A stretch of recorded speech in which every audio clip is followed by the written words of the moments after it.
The next topic is web browser, and these are the important topics which are generally asked in the exam. More specifically to the examples and important shortcut in web browser and the cookies. Okay, so these are the important subtopic which can come in your exam. Okay, so the first thing you should know what exactly is a web browser. So this is one of the web browser screenshot, that is Firefox. And as you know, as everybody now do internet, so they know that web browser is a software. Basically, what type of software? It is an application software, and their main objective is to read the web pages and surf the internet. Okay, so if you want to access anything on the internet, you need some software. Okay, so that software, that application software is known as web browser. Okay, why it is called web? Because it is going to read the web pages which are stored on the World Wide Web service. Okay, and browser, why browser? Because it is going to search this World Wide Web for the information that the person is seeking. Okay, and it is going to retrieve, interpret and display the web pages, okay, which are written in HTML. What is HTML? It is hypertext markup language. Okay, so for timing, you just remember it is one of the language which is used to write the web pages. Okay, and in the upcoming chapters we are going to see how it is working. Okay, and a very important pointer is that it is known as gateway of the internet. Why gateway of the internet? Because through this software only you can access the www to access some information, okay, on the internet, right?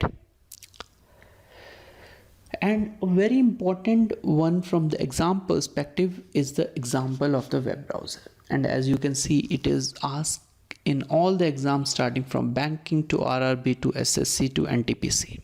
Okay, and the very first important example of web browser is the first web browser. It is World Wide Web.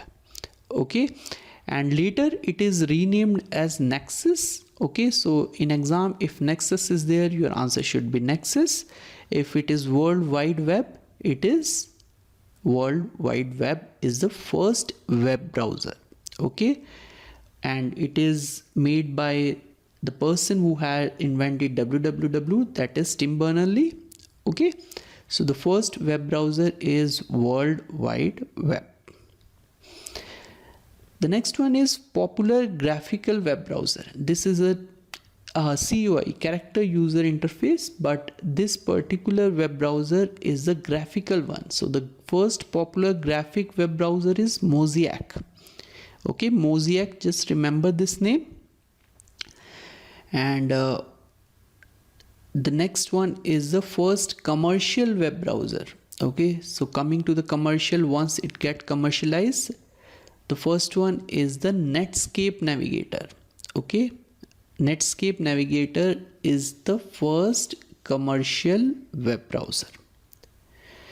And as you know, if you are using the older Windows OS, and there was one application called Internet Explorer, so it is default web browser in the older Windows OS, whereas in the recent one starting from 2015, the default web browser is Microsoft Edge. Okay, so Microsoft Edge is the default web browser starting from 2015 from the Microsoft.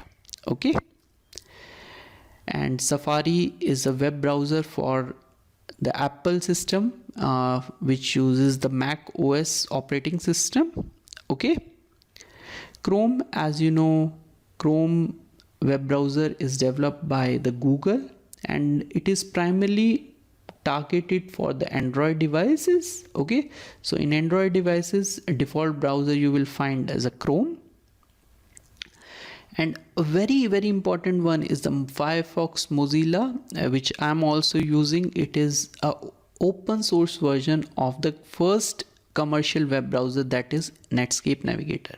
Okay, so the open source version of Netscape Navigator, which is first commercial web browser, is Firefox Mozilla. Coming to the Indian perspective, the first Indian web browser is Arvind or Arvis, and this web browser, I think it is developed by the CDAC. Okay, so this is the first web browser. And in certain exam like SSC or RRB, sometimes they will ask some terminology. Okay, what is used in the web browser? The first one is address bar. So this one is the address bar where you are going to enter the URL, that is Uniform Resource Locator, or in other words you can say that a website or any address. Like if you want to open the Google website, you are going to type www.google.com. okay, so you are entering the address of the website, so it is known as address bar. The next one is the bookmark. So there is one star here after entering the site. If you just click on that star, it is going to be stored in the bookmark. And there is one shortcut key that is we are going to discuss afterwards. It is going to store whatever the URL or the page you have entered on the address bar. It is going to save in the file and it is going to be used afterward. You need not to type once again. Okay, once you bookmark, just type, suppose if you have entered like A and B exam forum site, so just you need to type A and B, so the link will automatically come, just you need to hit the enter. This is the main feature of bookmark. Okay, it is just like you are having a book and you are making a one highlight on that, or you are putting some tags in order to access regularly. Okay, so it is similar to that only. The next one is the URL. As I told you, it is Uniform Resource Locator. We have made already one session on this. Okay, and it is basically a web address of this resource which we are going to enter into the address bar. The next one is incognito mode, and everybody knows that it is basically designed to not the save browsing history or cookies or etc. Okay, and in SSC CGL we have seen that this topic is very important in the cookies. Okay, and cookies are the small files which are stored in the website or the user computer. Basically their purpose is for tracking and personalization. Okay, for example, you want to have a preference that I want to use only Hindi language, so you can store it in the personalization, and that particular website is going to make a cookie which is going to be stored in your PC. Okay, and in RRB NTPC, so this question was asked, like the color of the certificates which is given on the left side of any URL, it is green. So green padlock is there, means that website is secure. Okay, coming to a very important pointer and keyboard shortcut in web browser. Okay, the first one key is the F5, which is basically designed to refresh the web page. Suppose your internet is not working, generally we hit this button in the mobile device, but if you are having a keyboard on the PC, you need to press F5. Okay, so generally F5 is used for refreshing the web page. And control N, as I told you many times, whenever control is given with the alphabet, you go with the nomenclature control new window. Okay, so it is going to open new window in the web browser. Okay, and if you want a cognito window or a private window, then instead of having like Control N, you can press Control Shift P, and as you know, Control P is going to have a private print window dialog box, whereas Control Shift P is going to open private window. Okay, similar to new window, on the same window you can open many tabs. So for that it is Control plus T, and if you want to close that current tab, it is Control Shift T, and Control plus W is used to close the tab, and if it is last tab, it is going to close the window. And a very important one which we have seen in many exams is the bookmark. So if you are going to bookmark, it is Control plus D. Okay, so Control plus D is used to bookmark a website. And why this is important? Because it is not Control plus B. Okay, so it is Control plus D. Whereas if you want to have a history window, you can press Control plus H, a very simple one. From H you can deduce that it is history. And if you want to open the downloads, it is Control G. Okay, so Control plus J, it is also very important one from the exam perspective, because it is not a same as other one. Okay, so Control plus J is used for opening the downloads. Okay, so the next one is the cookies. So as I told you that cookies are small files which are stored by the website. Okay, and where they are going to store? On your computer only, on the user computer. Okay, and basically the purpose is for tracking and personalization. Okay, and there are many types of cookies, and these are types of cookies which are generally asked in the exam. Okay, so the first one is the first party cookies. As the word suggests, that these cookies will be created by the website which the user is visiting. Okay, so these are the first party cookie. Okay, so you are hoping that the particular website is authentic and it is going to create that website, that cookies, those are called first party cookies. Whereas the cookies which are created by other domain than the one user is visiting.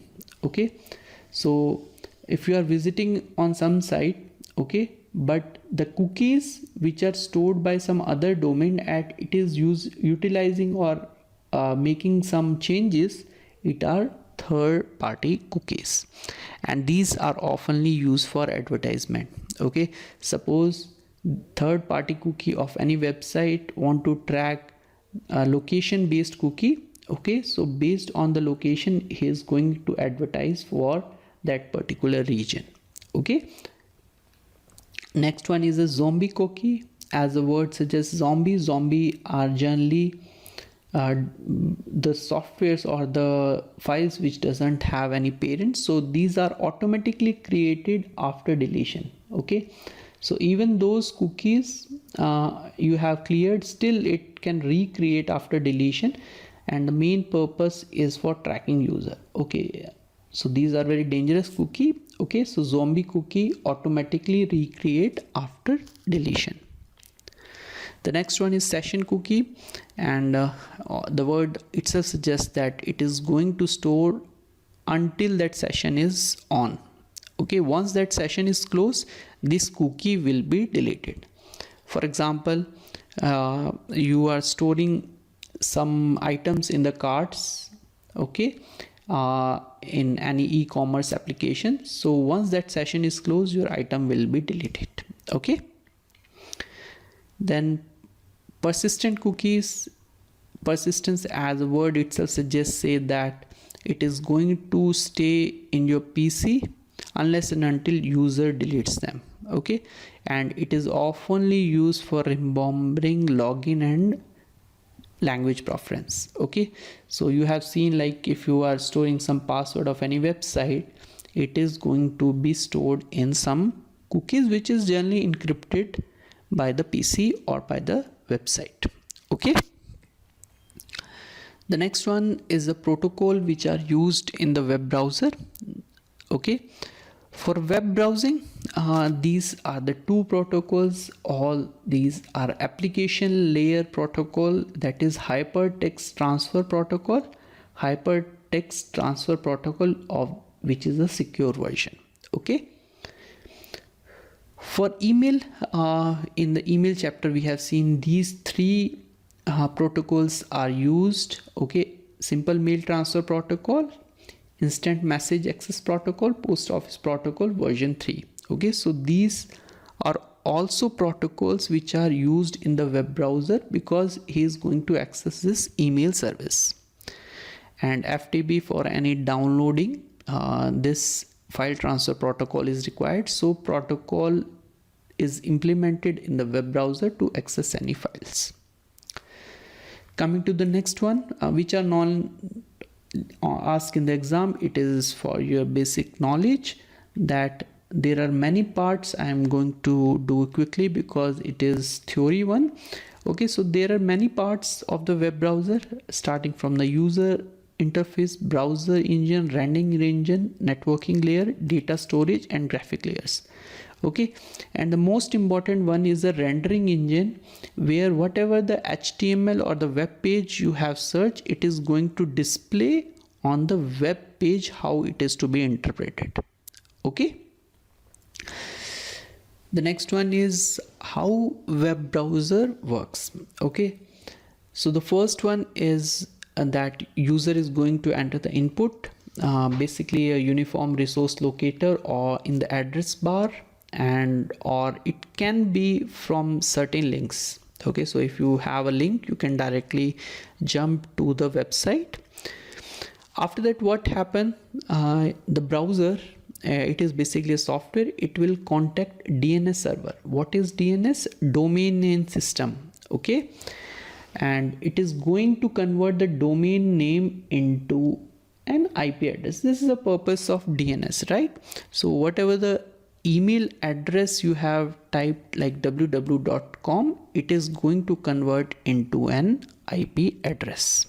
Okay, so once IP address is found, the next step, it is going to establish a connection. Since it is having TCP IP model, so it is going to have a proper connection to the web server of the link or the website you have addressed through TCP IP protocol. Afterwards, the web browser will send a request. What type of request? HTTP request to the server. It is some sort of get set commands, okay, which user is not bothered. Okay, so for example, you are asking for some, say, audio or a photo, it is going to send a request. After that, the server will respond in term of HTML, CSS, JSON or image or the etc. based on the request type. Okay, afterwards, a rendering engine is going to pass the HTML or CSS and layout is made and the web page is displayed on the web browser.